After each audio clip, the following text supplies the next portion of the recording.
안녕하세요. 예, 반갑습니다. 안녕하세요. 이 두 커플의 공통점은 이제 지금부터 할 얘기는 이제 검찰, 경찰 개혁 이런 이야기인데 공통점이 뭐냐? 잠깐만 기다려봐요. 공통점이 뭐냐면 조국 교수가 민정수석이 되는 바람에 땜빵으로 나온 분들이에요. 민정수석이 안 됐으면 조국 교수가 나왔을 거거든요.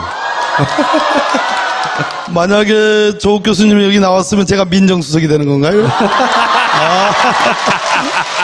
근데 국회의원은 민정수석을 갈 수가 없어요, 근데. 또 공통으로 저희가 여쭤보는 첫 번째 질문인데 두 분과 노무현 전 대통령의 인연, 일단 뭐 박범계 의원님은 당연히 인연이 깊은데 혹시 표창원 의원도 인연이 있어요? 제가 경찰대학 교수 때 졸업식에 오셨거든요. 그래서 이렇게 스쳐 지나갔습니다. 그게 인연의 끝이고 언제 처음 만나셨어요? 청와대에 계셨잖아요 그때. 저는 2002년 대통령 선거 때 제가 대전지방법원 판사했는데 10월 18일 날 화가 나가지고 이제 사표를 내고 10월 19일 날 만나 뵀습니다. 그 사표를 낸 것과 노무현 대통령과 상관이 있었어요? 김민석 의원이 그 당시에 이제 탈당을 네. 10월 18일 날 했죠. 네. 그래서 이제 정몽준 후보 지지 선언하면서 저거 이러면 안 되지. 에이 씨발 그러면서 판사를 때려치신 거예요 진짜로? 그 이후로? 민석이 형 왜 그러지? 그래가지고 그래서 사표 딱 냈는데 사표를 원래 10월 달에 내면 안 받아줘요. 정기 인사 기간이 아니기 때문에. 그런데 제가 사표 내기 한 달 전쯤에 나경원 의원이 판사하다가 이제 이회창 지지 선언하면서 사표를 그때 룰에 안 맞게 받아줬기 때문에 법원은 룰과 보다 더 중요하게 여기는 게 관례예요. 그래서 제가 관례에 따라서. 그럼 진짜로 노무현 대통령을 지지 선언하고 도와주기 위해서 사표를 내신 거예요? 판사를? 그 당시 노 대통령 후보 지지율이 14%. 예. 그러니까 대통령 될 줄 모르고 나라도 좀 도와드려야 되겠다. 불쌍하잖아요. 근데 그리고 나서 청와대로 들어가셨잖아요, 그죠? 그랬는데 제가 들어가고 나서 이제 한 3% 뛴 거예요. 이 김보익 기자가 너무 잘 알죠. 그 당시 기억이 나지 않습니다. 예, 그래가지고 제가 이제 다 떠날 때였거든요. 들어가고 나자마자 일주일 만에 14% 요지부동하던 그 지지율이 17%로 뛴 거예요.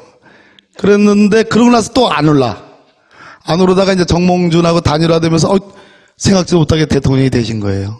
대통령이 안 되더라도 나는 내 판사 자리보다 노무현이라는 인물을 지지하고 도와주는 게 중요하다고 생각을 하셨다기보다는 대통령 될 줄 알았죠, 그때. 이렇게 얘기할 줄 알았죠, 그때. 아니, 솔직한 얘기로 제가 이제 그 사법부의 우리법연구회라는 이제 법원 내 일종의 이제 학술단체인데 뭐 그 뒤에 집권 뒤에는 여러 뭐 진보적인 그런 뭐 또 뭐 좌파 단체다 뭐 이런 그런 그 공격도 많이 받았는데 그건 아니고 제가 가만히 법원 생활 하다 보니까 여기서 뭐 어떤 개혁이라는 이름하에 어떤 승부를 내기에는 너무 그 당시에 사법부의 미래가 좀 암울해가지고 이참에 뭐 핑계김에 노 대통령도 지지하고 또 안 되면 에이 뭐 그런 막연한 생각이 있었는데 그때 그거보다는 아무래도 노무현 대통령 후보가 너무 좀 이렇게 처지가 어려웠기 때문에 도와드려야 되겠다. 그런. 경찰대 교수로 바라본 노무현 대통령은 어떤 사람이었어요? 사실은 당시에 대통령 직속의 자치경찰 추진위원회 위원이었어요. 그래서 그 수사권 독립하고 자치경찰제 두 가지를 공약으로 내거셨고 그 중에서 자치경찰제 부분을 경찰을 대표해서 저희가 이제 같이 추진하던 그런 상황이어서 기대를 많이 했었죠. 기대를 많이 하고 특히 정치에는 전혀 뭐 관심도 없었고 잘 몰랐기 때문에 오직 수사권 독립, 사법구조 개혁, 그리고 경찰 개혁 이 부분을 추진해 주실 최초의 대통령이시겠구나. 그리고 뭐 권위를 완전히 권위주의 자체를 파괴하셨기 때문에 그 부분은 경찰관들에게는 엄청난 그런 그 신선한 그 효과였죠. 눈앞에 있는 경찰 간부들도 벗어 던지지 못한 권위주의. 그걸 제일 높이 계신 대통령이 딱 벗어 던지시니까 밑에서는 당신 언제 권위주의에서 내려올 거야? 이렇게 이제 쳐다보고 상당히 그런 센세이션을 일으켰던 분인데 안타깝게도 결국 검찰개혁을 완수하지 못하시고 수사권 조정 못하시고 자치경찰제 도입 못하시고 이렇게 끝나시면서 상당한 좀 안타까움의 대상이었죠. 노무현 대통령이 이제 검찰개혁에 실패했다고 대표적으로 거론되는데 검사와의 대화 때문에 더더욱이 그렇게 기억이 되는데 사실 모든 정권이 다 실패한 거예요. 그거를 본격적으로 제대로 시도한 최초의 대통령인데 그 출발을 검사와의 대화로 했잖아요. 네. 왜 저런 걸 하셨을까? 노무현 대통령이 박박 우겼을까? 다들 말리는. 박박 우기셨죠. 그렇게 나올 줄은 몰랐죠. 검사들이. 그러니까 지금 표창원 의원님 말씀하신 것처럼 대체로 이제 후세 지금 살아가는 우리들은 고 노무현 대통령께서 검찰개혁을 실패한 거다 이렇게 판정을 해요. 판정을 하는 이유가 두 가지입니다. 하나는 소위 고위공직자 비리수사처 공수처 도입이 공약이었는데 그것을 도입을 하지 못한 점. 두 번째는 지금 말씀하신 것처럼 경찰의 독립적 수사권, 소위 검경 수사권 조정이라고 표현되는 그 부분을 노력했지만 이뤄내지 못한 점. 이 두 가지를 가지고 이제 검찰개혁에 실패했다. 이렇게 일종의 평가를 하는데 저는 개인적으로는 그렇게 생각하지는 않습니다. 왜 그런 거 아니? 여러 가지 진전이 있었습니다. 예를 들어서 강금실 법무부 장관이라는 46살의 정말 젊은 여성, 파격적인 인사를 통해서 법무부의 문민화를, 그 당시 표현은 문민화, 문재인 대통령님은 법무부의 비검찰화, 이게 좀 다릅니다. 근데 문민화를 시도했고 실제로 참여정부에서는 법무부의 인권과장 같은 사람들은 외부 개방직으로 해가지고 검사가 아닌 사람으로 임명도 했고 또 검찰 인사위원회를 그 당시 자문기구였는데 심의기구로 승격 발전시켰고 검사 동일체의 원칙으로 표현되는 검찰청법의 개정을 했어요. 상명하복 조항을 없앴습니다. 그런 진전이 있었음에도 불구하고 국민들 눈에 공수처, 뇌리에 공수처, 검경수사권 조정 이 두 가지가 너무 강렬하게 박혀 있었기 때문에 그것을 이루지 못해서 실패한 것처럼 보이죠. 근데 왜 그 대화를 시작했냐 이거죠. 예, 청와대에서 말렸죠 처음에. 저도 몰라요. 저도 모르는데 조금 뒤에 나올 그 서가번 당시 의전비서관입니다. 저는 민정위 비서관이었는데 서가번 의전비서관이 아마 할 말이 있을 겁니다. 네. 근데 아무튼 저한테는 그날은 3월 그날이 26일인가 일요일인데 토요일 오전으로 기억이 되는데 갑자기 오다가 딱 떨어진 거예요. 대통령께서 검사들하고 대화를 하고 싶어 하신다. 근데 그 당시에 이제 강금실 법무부 장관을 임명함으로써 막 검찰 조직이 술렁술렁 됐습니다. 근데 그 술렁술렁 된 것의 결정적인 책임은 제가 보기에는 그 김가경 검찰총장이 사실은 어느 누구도 사표를 내라고 한 적이 없습니다. 제가 그 국가인권위원회 토론회에 갔는데 갔다 나오면서 엘리베이터를 타고 내려가는데 조선일보의 모 기자가 검찰총장을 어떻게 하실 겁니까? 이렇게 묻는 거예요. 그래서 제가 검찰총장이 임기가 있기 때문에 그건 그분 마음이죠. 이렇게 했는데 그 다음 날이니까 사표를 내버렸어요. 그거 하나로, 물론 그거 하나로뿐만은 아니겠지만 그러면서 검찰 조직이 흔들리면서 그 김가경 검찰총장이 나가시면서 어떤 말씀을 했냐면 강금실 법무부 장관 같은 외부의 검사 출신이 아닌 젊은 여성을 법무부 장관으로 앉히면서 청와대에 문재인 인권변호사 출신의 민정수석과 또 판사 출신의 박범계 민정위 비서관이 인사권으로 검찰의 수사권을 통제하려고 한다라는 말씀을 남겨놓은 거예요. 그러니까 검사들이, 젊은 검사들이 이제 들끓기 싫은 거죠. 없는데 당시 검찰총장이 자기가 시그널을 그렇게 스스로 읽고 사표를 던지면서 그때부터 검찰 조직이 흔들리기 시작한 겁니까? 그러면서 중견검사들이 전국에서 모든 일선 조직의 검찰 조직에서 중견검사들이 흔들리기 시작했고, 급기야는 10년 차에서 한 15년 차의 검사들이 검찰청별로 평검사 회의를 쭉 진행하면서 조직적인 저항의 움직임이 있었죠. 검찰에서는 지금 검찰 조직 역사상 그와 같은 조직적 어떤 그 항명 분위기는 우리나라 검찰 조직에서는 한 번도 있지 않았습니다. 그래서 검난이라고 불러서 검난. 그 검사와의 대화는 이제 아주 전적으로 노무현 대통령님의 결단이었고, 당신이 사법연수원 한창 후배들인 평검사들의 대표들과 격이 없는 대화를 통해서 당신이 꿈꾸고자 하는 검찰의 개혁의 방향이 생각보다 니네들이 걱정하는 것만큼 무슨 인사로 무슨 휘두르고 막 도려내고 정말 상대 안 하고 이런 것이 아니고, 우리나라의 가장 큰 문제가 법무부와 검찰이 있는데, 법무부는 수사와 관계없는 부서가 너무 많아요. 법무실이라는 가장 중요한 조직이 있고, 인권국이 있고, 법무부가 해야 될 일이 수사만 관계되는 것이 아니고 법령의 정비와 여러 가지 인권 보호적인 측면 해야 될 일이 너무 많은데, 강금실이라는 판사 출신의 법무부 장관을 통해서 그렇게 할 거다. 그리고 검사들은 열심히 독립해서 수사 열심히 하게 보장해 줄 거다. 이런 고매한 뜻을 갖고서 토론을 하려고 했는데, 이 선수들이 그걸 모르고, 흥분하네 내가 또. 그걸 모르고 딱 사실은 제가 그 당시 파악하기로는 내부의 일종의 시나리오를 딱 갖고서 조직적으로 반발하고 하려고 마음먹고 나온 거죠. 그래서 그 대화를 끝난 직후에 청와대에서는 어땠습니까? 이거 괜히 했구나 싶었었어요? 아니면은 좆됐다. 문재인 대통령님 그 운명이란 책에 보면 그 검사와의 대화는 성공하지 못했다. 노무현 대통령께서 좀 안 했더라면 했다는 그러한 비슷한 표현이 있습니다. 근데 문제는 그러한 검사와의 대화를 끝내고 나서 검찰 법무 내부의 평가는 젊은 검사들의 기백으로 검찰의 정치적 중립성이 이제 확보될 수 있다. 이런 검세다운, 그 당시 표현이 검세란 표현이 나왔습니다. 그런데 그 기백은 여러분 알다시피 이명박 정부에서, 박근혜 정부에 저 국정농단이 있었음에도 불구하고 그 기백은 찾아볼 길이 없죠. 검사와의 대화가 잘 됐으면 경찰과의 대화도 할 뻔했잖아요. 들리는 이야기로는 검사와의 대화 이후에 경찰과의 경찰관, 소방관, 그렇죠?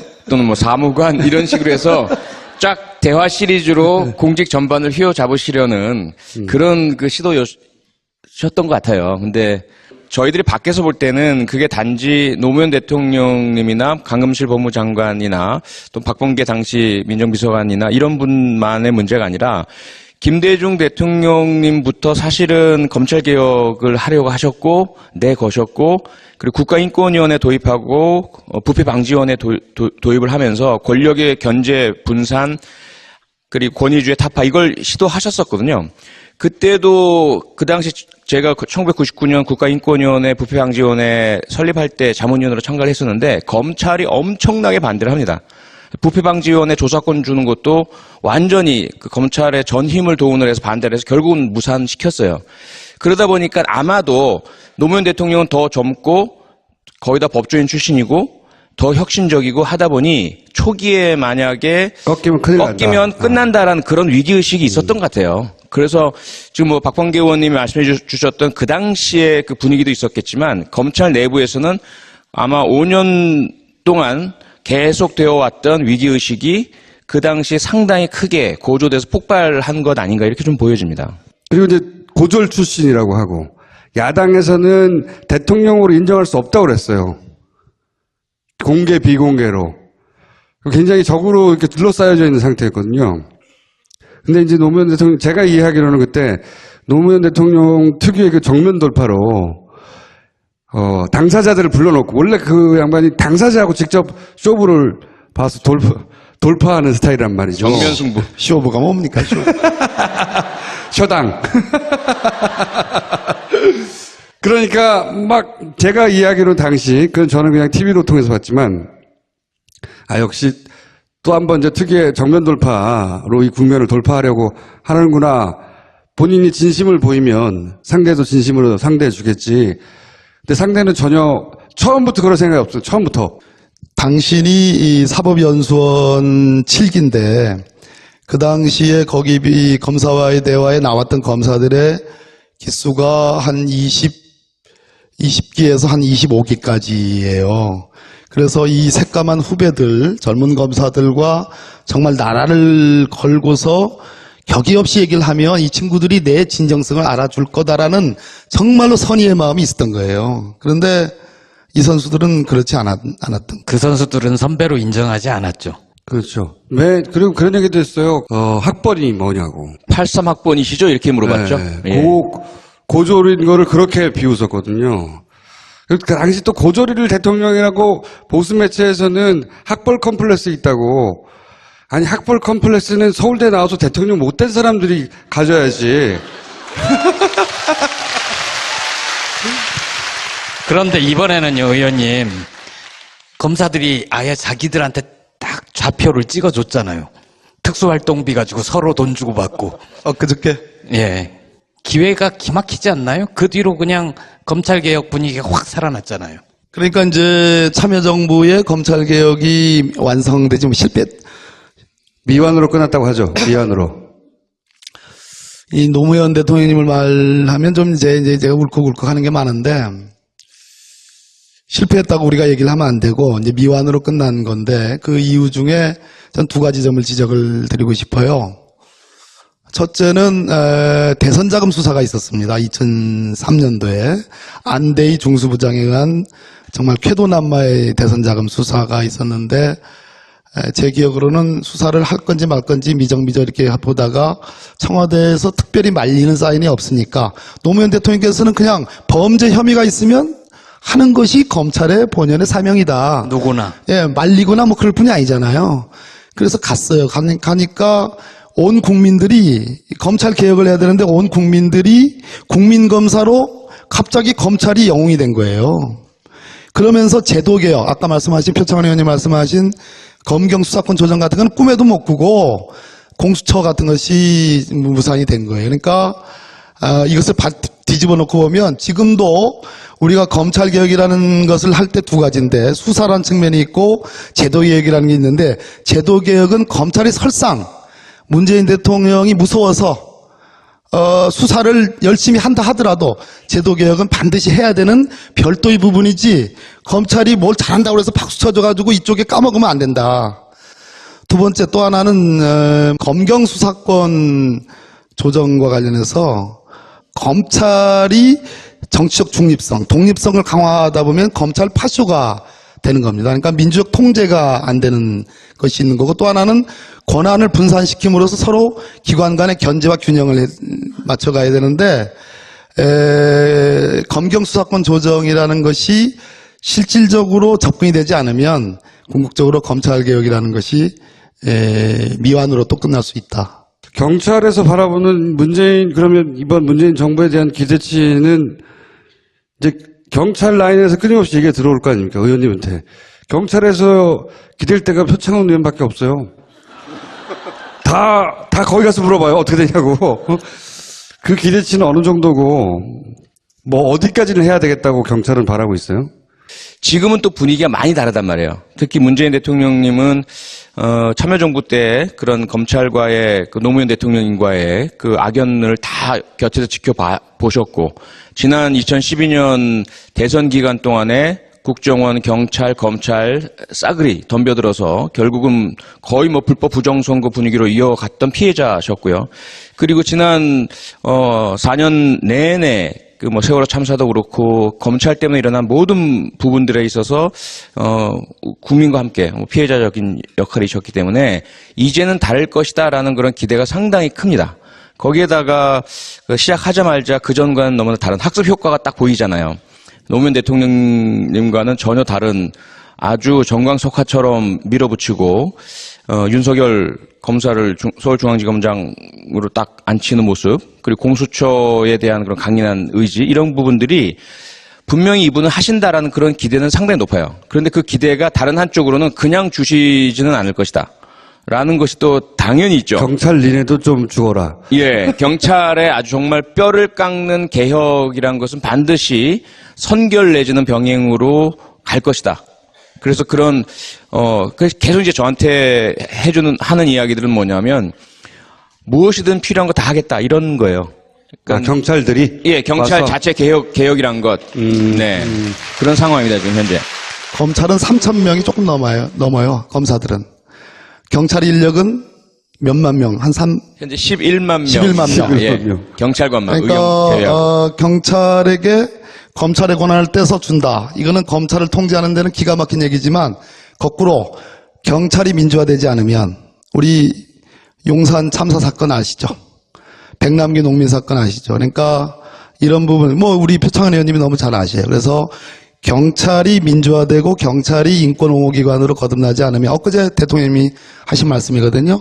그래야 되고 검찰개혁과 관련해서 지금은 객관적인 조건이 너무 성숙되어 있습니다.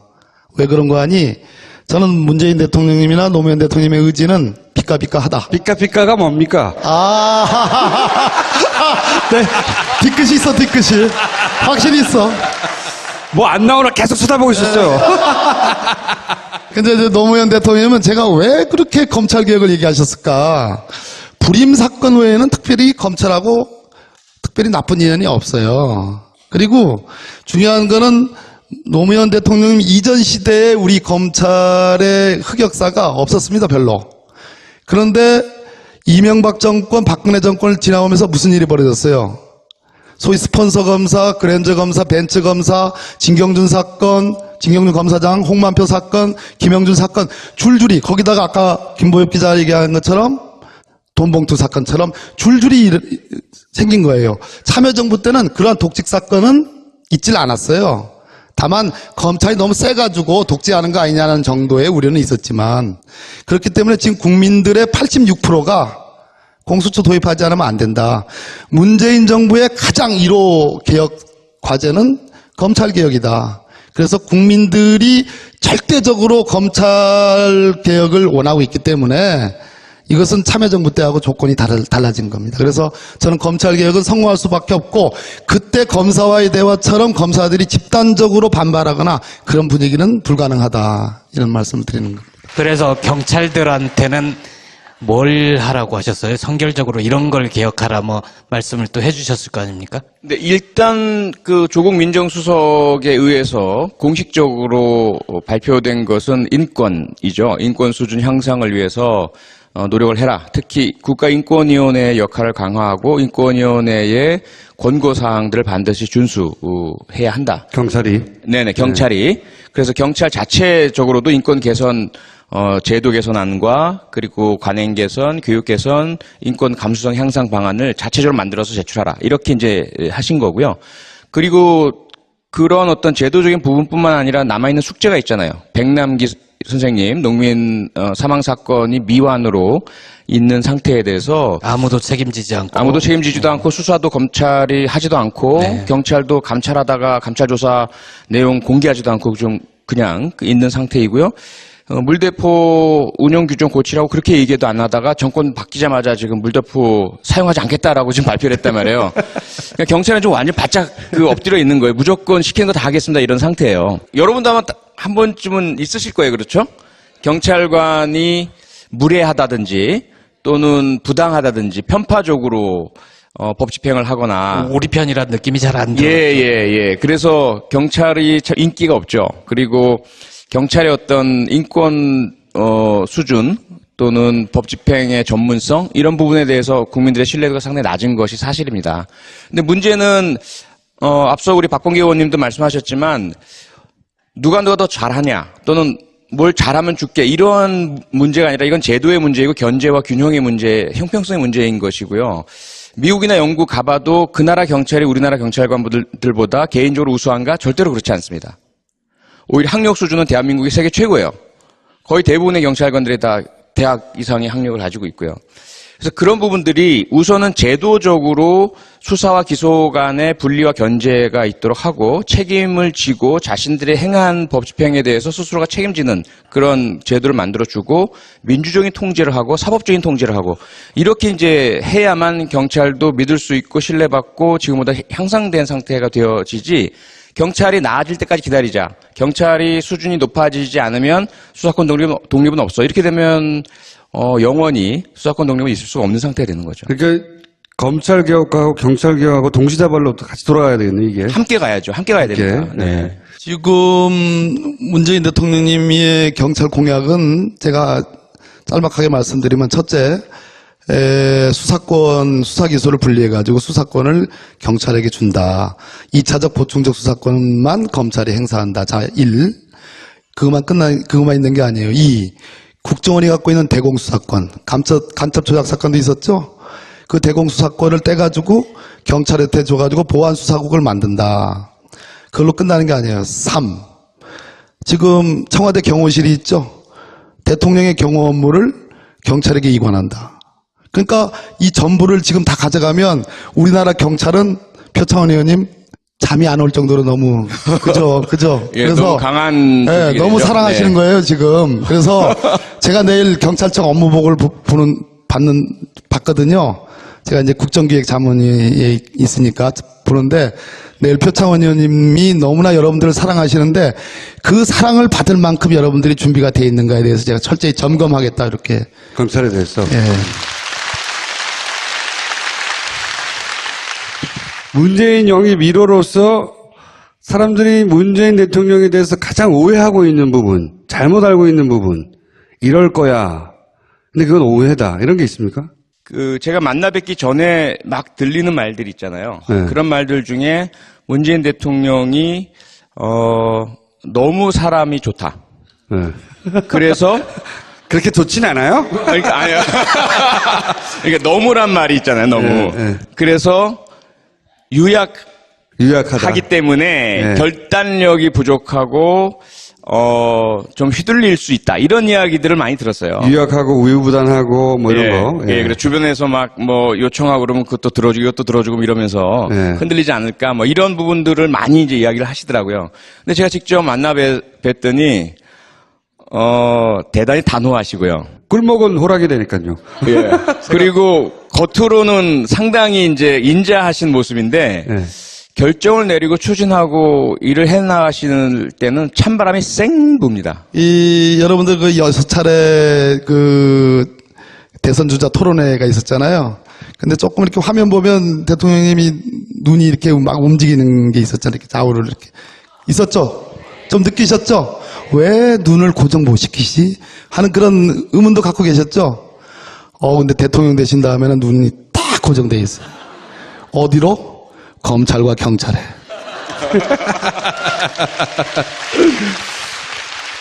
그래서 실제로 이제 정말 다정다감하신 분은 맞아요. 참 그 마음이 따뜻하시고 그런데 원래 그러셨는지는 모르겠지만 제가 만나 뵌 이후에는 상당히 중요한 부분에 있어서는 참 단호하시고 결단이 빠르시고 그 추진력이 강하시더라. 이건 뭐 분명히 떠도는 이야기랑은 많이 다른 부분이었습니다. 2002년의 문재인과 2017년의 문재인은 어떻게 다릅니까? 2002년 아니라고 2003년. 2003년. 네, 청와대 민정수석실에 민정수석으로 계셨는데 그 당시 아무도 모르게 이제 너무 일을 열심히 하셔가지고 아마 치아를 6개를 동시에 임플란트 하시다고. 예, 치료를 그래서 나중에 11개로 늘어났던가 아마 그럴 거예요. 진짜로 일을 너무 많이 해서 이빨이 빠진 거예요? 예. 그 이빨이 안 좋아서 그런 게 아니고요? 아니 이빨이 그렇게 한꺼번에 그렇게 안 좋아질 일은 없잖아요. 사탕을 물고 산다든가 뭐. 그 당시 문재인 민정수석님은 이제 이렇게 내부 토론하면 당신 주관이 정말 기준이 분명해요. 그러니까 사정을 봐주는 게 없어요. 우리는 좀 그래도 솔직한 이유로 제가 뭐 이광재, 안희정 이런 분들하고 친하잖아요. 친구처럼. 근데 그분들이 이제 수사를 받는데 좀 아무리 대통령님이 검찰총장하고 한 라인을 끊어서 좀 부탁하고 이런 거 하지 말라고 했어도 웬간하면 좀 인간적으로 좀 전화 들어가지고 좀 검찰에 전화 좀 하자. 예, 좀 살살 좀 뭐 이렇게 해주길 바라는데 안 하는 거예요. 미동도 안 해요, 진짜. 예, 미동도 안 해. 그래서 뭐 예를 들어서 이제 그와 같은 이런 뭐 말도 안 되는 토론을 제가 뭐 저도 뭐 조금 세니까 이빨이 세니까 강직함이 강직함이. 예. 강직함이야. 아니 그렇게 얘기해야지 대통령 되셨으니까. 그러면 눈이 크시잖아요. 깊고 그럼 왜 그렇습니까? 그러면 할 말이 없는 거예요. 토론이 안 되는가.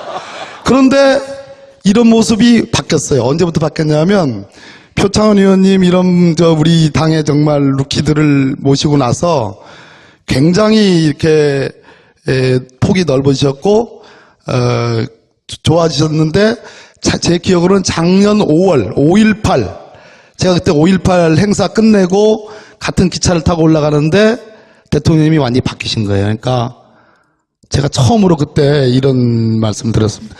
정말 그분하고는 오래된 사이잖아요. 그런데 제가 자고 있는데 김경수 의원이 막 깨워요.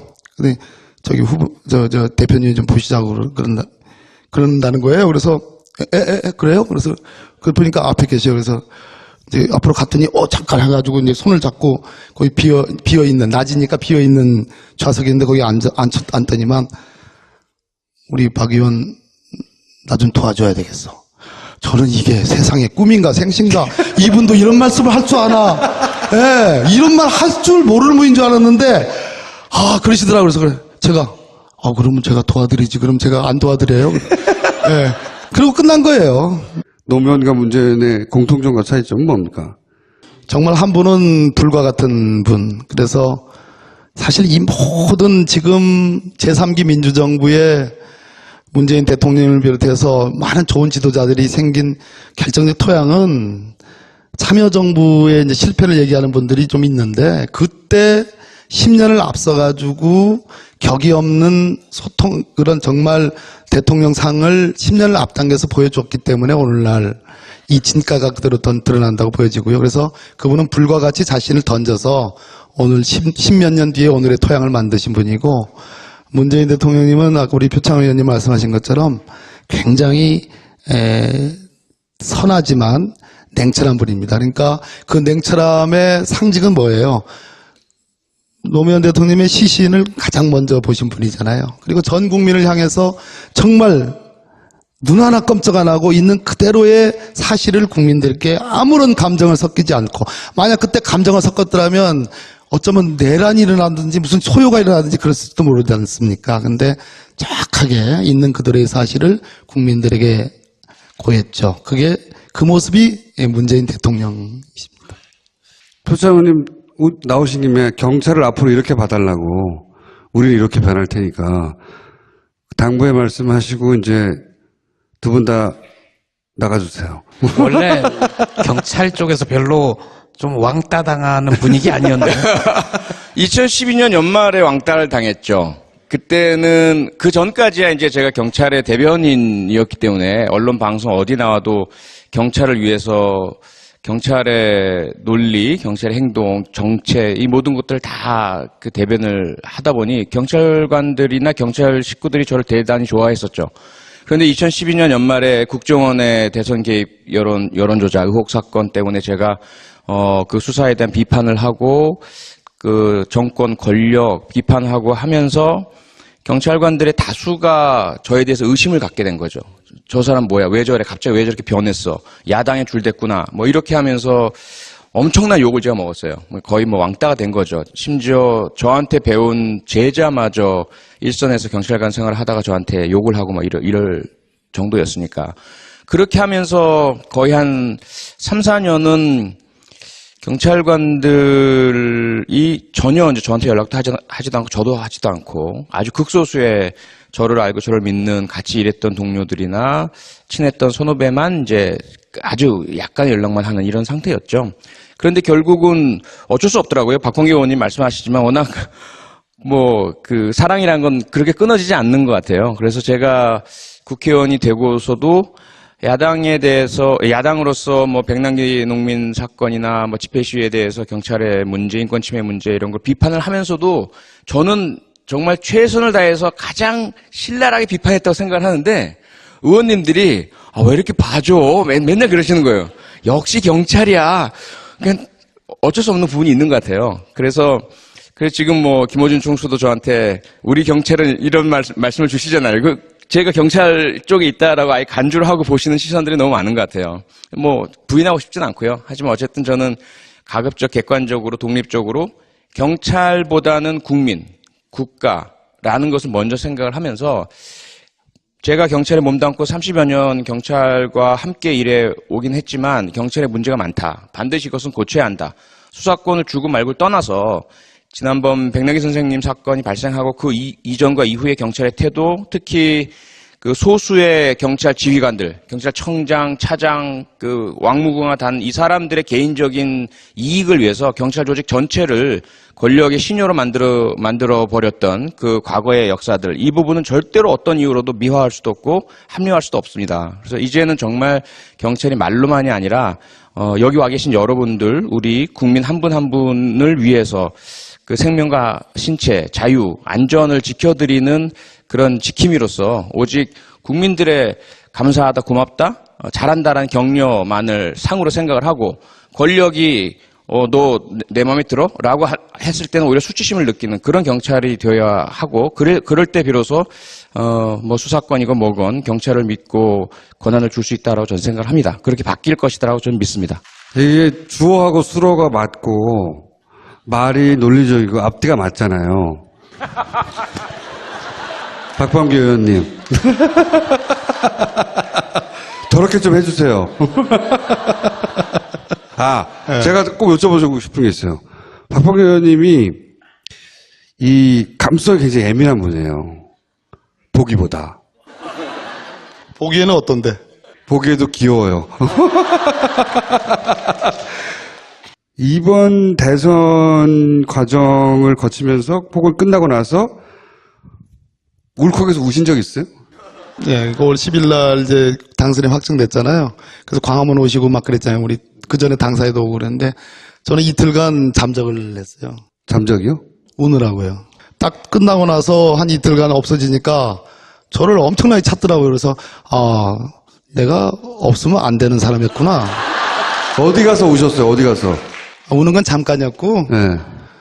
사실은 이제 새벽 한 2시부터 이제 혼자 술 먹기 시작해가지고 네. 자버렸어요. 자버리고 다음날 나타나려니까 또 대화가 맥락이 없어요. 네. 아니 제가 왜 이러느냐면은 제가 판사 출신이고 사람들이 좀 뭐 똑똑하고 논리적이고 좀 사람이 인간미가 좀 없어 보인다 그래가지고 뿜으니까 좋아해요. 그래가지고 이게 맥락이 없으니까 좋아해. 논리적으로 얘기하면은 사람들이 별로 안 좋아해. 그래서 그러는 거지. 여기까지 듣겠습니다. 감사합니다. 고맙습니다.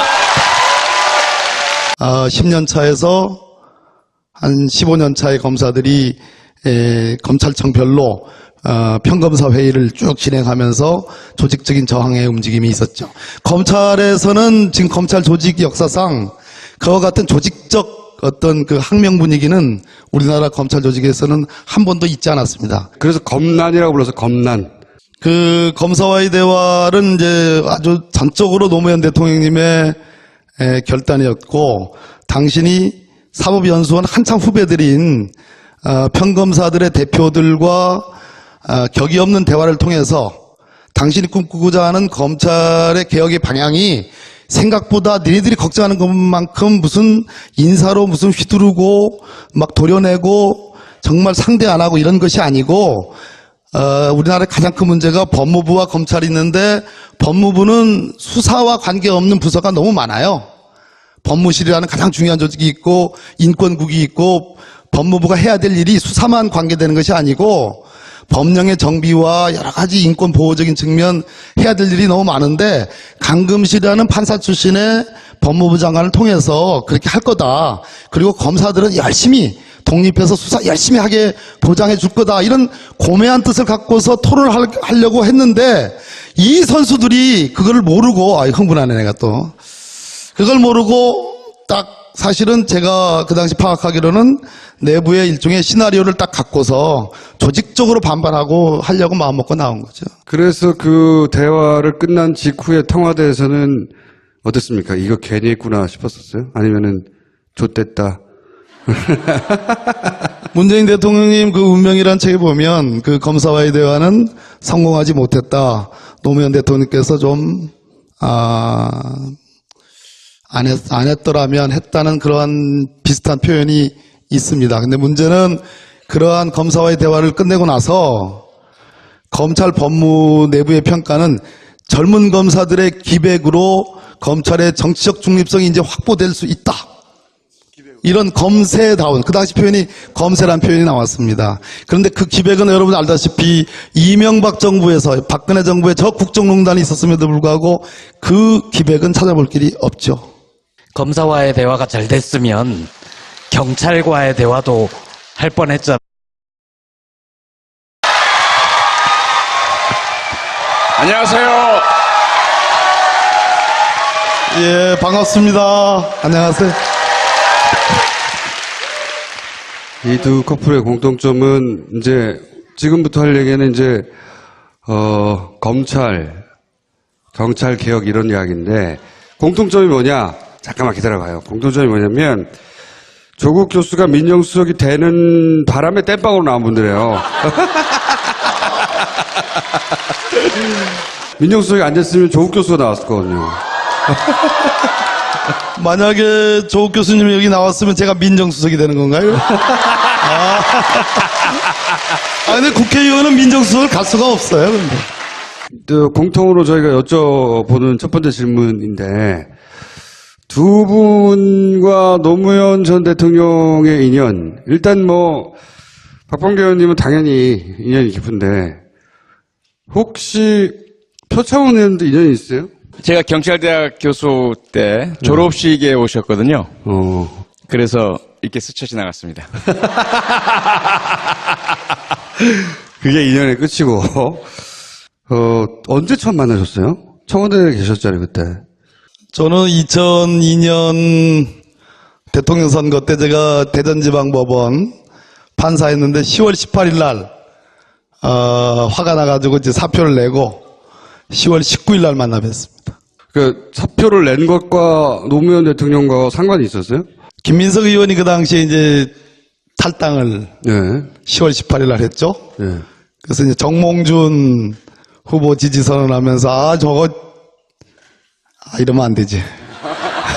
에이 씨발 그러면서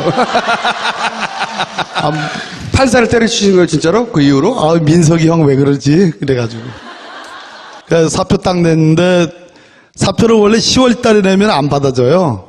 정기 인사 기간이 아니기 때문에. 그런데 제가 사표 내기 한 달 전쯤에 나경원 의원이 판사하다가 이제 이회창 지지 선언하면서 사표를 그때 룰에 안 맞게 받아줬기 때문에 법원은 룰을 보다 더 중요하게 여기는 게 관례예요. 그래서 제가 관례에 따라서. 그럼 진짜로 노무현 대통령을 지지 선언하고 도와주기 위해서 사표를 내신 거예요? 판사를? 그 당시 노 대통령 후보 지지율이 14%. 예. 그러니까 대통령 될 줄 모르고 나라도 좀 도와드려야 되겠다. 불쌍하잖아요. 근데 그리고 나서 청와대로 들어가셨잖아요, 그죠?